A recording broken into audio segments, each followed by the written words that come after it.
در نتیجه سوختار در بازار سلطان کبیر پایتخت چند انبار و 21 دکان و مغازه به کام آتش رفته است. حکومت شهر دوشنبه روز 3 ایون در این باره خبر داد و گفت که برای دقیق کردن سبب‌های سوختار گروه فوری تفتیشاتی تشکیل کرد.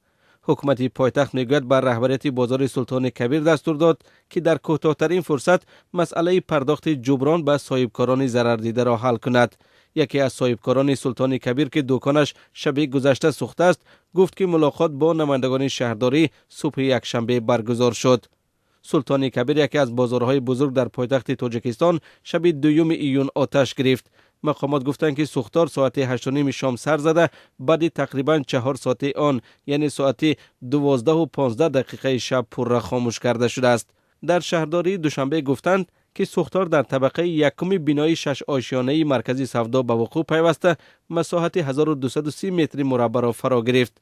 مقامات میگن بر اثر حادثه سوختار تلفات جانی ثبت نشده است. سبب‌های سوختار حالا معلوم نیست، اما رعایت نشدن قاعده‌های بی‌خطری به خصوص در تابستان گرم تاجیکستان از عامل‌های اصلی آتش گرفتن بازارهای کشور گفته می‌شود. کاروان بزرگترین بازار دوشنبه ماه ایول سال 2017 آتش گرفت و صدها تاجر زیان عظیم دیدند و مفلس شدند.